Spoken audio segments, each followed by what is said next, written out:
Video by Jim Rickards, a renowned financial analyst, discussing the ongoing banking crisis and its root causes.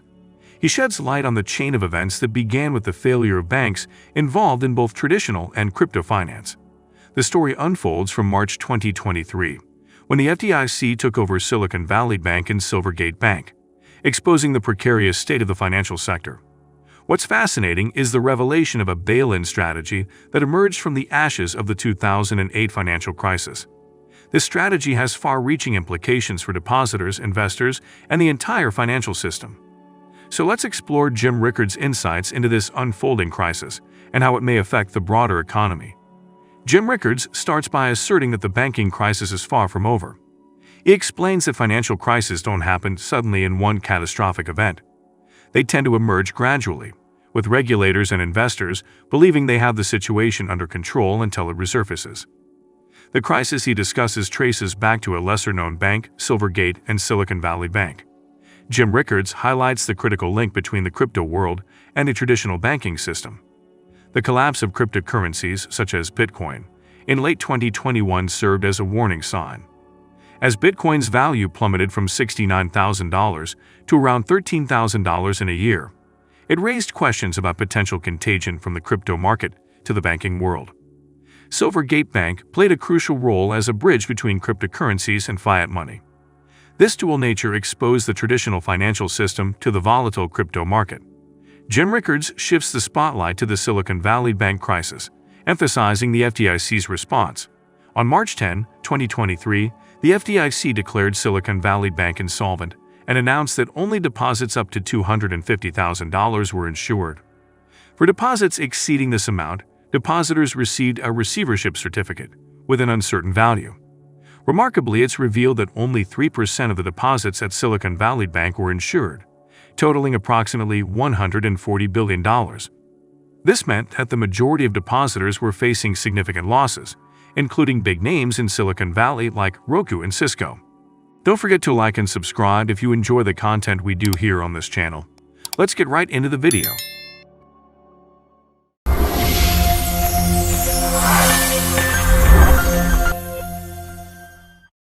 The banking crisis is not over.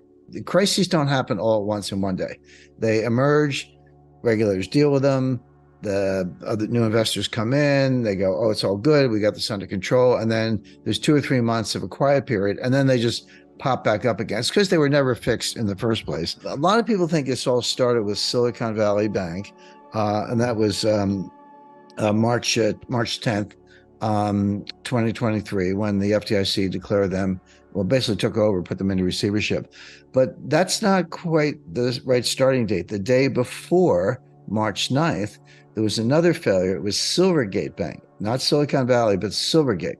Silvergate failed, basically closed its doors and went bankrupt.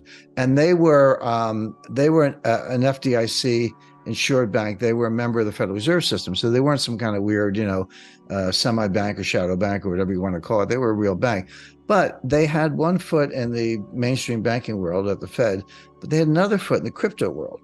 And they were actually a portal between crypto and dollars, and you could buy and sell crypto and get dollars. They would credit your account and all that. But when I saw the crypto collapse coming, or not coming, it happened, November 2021, Bitcoin was $69,000. By November 2022, it was down to around $13,000, give or take. So that was a 90+% collapse. And I saw that. I said, well, there's no way this is confined to Bitcoin. And I was right. A lot of crypto exchanges failed. But the question I kept asking myself, is there a danger, and there is a danger, that there'll be contagion from the crypto world to the banking world? That was the question I had, because crypto, it could all go to zero, knock yourself out. But if it goes into the banking world, we got much bigger problems. And it did. And Silvergate was that portal. Okay. Next day, Silicon Valley Bank fails. And the FDIC did a very interesting thing. They did their job. And by that, I mean, they issued a press release. The press release came out at 6 p.m. on Friday, March 10th, 2023. And it said, we are insuring all deposits up to $250,000. That's what we do. But if your deposit is more than that, you're uninsured. we're going to give you what they call a receivership certificate, and hang on to it. We'll get back to you in terms of what it's worth. You can't cash it in. We don't know what it's worth. We will then proceed to sell the assets of the bank, pay off creditors, and if, as and when there's anything left over, we'll distribute that to you on a pro rata basis. But just hang on. We'll get back to you in terms of what this is worth. Well, it turns out that, of course, this was all known. Just had to look at the data. Silicon Valley Bank only had 3% insured deposits. 97% of the deposits were uninsured, and the amount was approximately $140 billion. And they weren't all like, $2 million A-round startups. You had Roku, Cisco, and other names, big Silicon Valley names that had multi-billion-dollar deposits. And for that matter, one of the crypto exchanges had a $3 billion deposit at Silicon Valley Bank. In response to the impending crisis, Jim Rickards highlights how high-profile figures, including Bill Ackman and other Silicon Valley billionaires, rushed to the White House, warning that the failure of these banks could have catastrophic consequences for the tech sector. These banks had extended substantial loans to over 200 startups and companies in Silicon Valley. These businesses had payroll obligations, employees, and a significant role in technology development, making their collapse a potential disaster. Within 48 hours, the situation took a dramatic turn. Jim Rickards reveals that the FDIC's initial stance of only insuring deposits up to $250,000 had been reversed. They decided to guarantee all deposits, including multi-billion-dollar ones. This sudden reversal, often referred to as a bail-in, marked a significant policy shift. The FDIC, acting in accordance with their announcement at the 2014 G20 meeting in Brisbane, indicated that depositors and investors would have to bear the responsibility of rescuing the banks before government intervention. Jim Rickards shares a fascinating insight into the White House's decision to step in. Many of the companies being financed by Silicon Valley Bank were in the green technology sector. This alignment with green initiatives played a pivotal role in persuading the government to intervene. While it was commonly assumed that these banks primarily supported tech startups, they had a significant hand in financing green initiatives, particularly in battery technology and wind energy. So it wasn't clear that they weren't going to fail. I mean, this was contagion and recontagion, if you want to think of it that way. So what happened over the weekend between March 10th and March 12th, all the crybaby billionaires, Bill Ackman, all these guys, they all go running to the White House saying, you don't understand what you're doing here. We got 200 startups in, Silicon Valley. They all got like 3-5 million. They got payrolls, they got employees, they got rent, they got technology development. You're going to destroy the tech sector if you don't bail this out. And so then on 6 o'clock Sunday, just 48 hours after the first announcement, by the way, I should add that, going back to the Friday announcement, that actually came out of the Brisbane G20 meeting in 2014. In 2014, Brisbane G20, we were still in the aftermath of the 2008-2009 financial crisis. There was an uproar. Citizens were, pardon my language, they were just pissed off. The taxpayers bailed out the banking system and all the billionaires kept their jobs. So Jamie Dimon, he's still collecting bonuses, Goldman Sachs, all of them. None of them failed. They would have failed, but for the fact that they were all bailed out. But the everyday Americans are like, unemployment's 9%. I lost my job. I lost my 401ks down 50%, et cetera. So there was a political reaction to that. So in Brisbane 2014, they came up with not the bailout theory, but the bail-in theory. And bail-in means that if a bank fails, the investors, the stockholders, the bondholders, the depositors, they have to basically pay off the creditors. They have to pay off the depositors. And only when there's nothing left would the government maybe chip in. So what, and they put the world on notice. The insured amount in Europe is 100,000 euros. US is $250,000, but the whole world was on notice. That's all we cover. Over that, you're on your own. Well, what the FDIC did on Friday was actually consistent with what they all said they were going to do in 2014. It was a bail-in, and if you had $1 billion deposit, you're going to contribute to the rescue. Within 48 hours, they did a 180-degree turn. They completely blew away the $250,000 insurance limit. They said, we're guaranteeing all the deposits. multi-billion-dollar deposits. By the way, a dirty little secret about what happened at the White House. I said that, the Silicon Valley billionaires were all crying about all these little startups and all this stuff. The truth is, a lot of what Silicon Valley Bank was financing was green technology. They were a climate bank. And of course, that's all you have to say to the White House. Hey, this is green.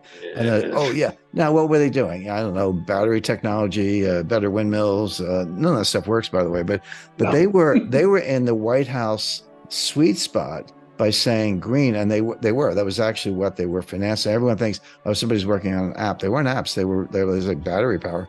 Jim Rickards then pivots to another significant event that occurred on March 12, 2023, when Signature Bank, not directly related to Silicon Valley Bank, faced a crisis. The bank, where Barney Frank served on the board, was hit hard. Remarkably, Barney Frank was known for his role in co-authoring the Dodd-Frank Act, a comprehensive piece of legislation designed to address the failings of the 2008 financial crisis. The reason for Signature Bank's troubles lay in its investment in government bonds. When interest rates surged, these long-duration bonds lost 80% of their value. It's an excellent example of how bond prices are inversely related to interest rates. As rates went up, bond prices plummeted, leaving the bank underwater and insolvent. To address the widespread issue of banks holding bonds with reduced market values, the Federal Reserve offered an interesting solution. The Fed announced a facility where banks could exchange these bonds, which were worth less than their purchase price, for loans matching the face value of the bonds. This meant that banks were putting up collateral worth less than the loan amount they received. So they get bailed out. At the same time, on Sunday night, now we're talking March 12th, they closed another bank, which was Signature Bank. Something about S, Silvergate, Silicon, Signature, all the S's were going down. Now, Signature Bank was another interesting case, which was Barney Frank was on the board of Signature. And if that name rings a bell, just think of Dodd-Frank. Dodd-Frank, 2010, 1,000-page legislation. I know I met Barney. I know Chris Dodd very well. That was supposed to solve all the problems of the 2008, 2009 financial crisis, et cetera. Here, the author of the bailout legislation is on the board of the bank, and his bank gets shut down. Well, what's up with that? Well, they bought government bonds, and when interest rates went up from 10-year note, treasury note yield to maturity went from 1 3/4 to 4, all those bonds lost 80% of the value. That's what happens on long duration bonds. Bond math is simple: rates up, price down, vice versa. Well, the rates were up, the price was down, so they were underwater and insolvent, and they got shut down. So Barney Frank's out whining the next day. He's like, "Hey, yeah. But that's true of every bank in the country. There's not a bank out there that didn't load up on treasury bonds at 1 3/4. They're all underwater. They're all insolvent." And by the way, the Fed announced a facility. They always have these 4 initials. I forget what this one was, like BA or whatever. But basically what they said was, if you're a member bank and you have treasury securities that are where the mark-to-market value is below par, so you paid $10 million, but they're only worth $8 million. And that was the case across the board. So they get trillion dollars or more of bonds that were in that category. You can deliver them to us, and we will lend you for 1 year the face value. So you're putting up 80 cents of collateral, but you're getting a 100-cent loan. I said, I got a 15-year-old car. Will you lend me what I paid for it? Because it's a lot more than it's worth now. But that's what they did. So now my head's spinning. I'm like, well, I get all this stuff, but I'm like, oh, so you just guaranteed every deposit in the banking system without limit, and you just guaranteed every treasury bond at par value without limit. Yeah. What's left? What else do you have in your bag of tricks? Because you don't have it. There's nothing else you can do. Go back to 2008, they guaranteed every money market fund in the country. So, but here's Barney Frank whining, hey, yeah, my bank was in trouble, but so was every bank in the country. Why did you whack me and give all these guys a pass? Well, the answer is, Signature Bank was another crypto bank. It had a portal called Signet, and Signet was a portal to the crypto world. And that's why they whacked it. Notice they whacked 2 crypto banks.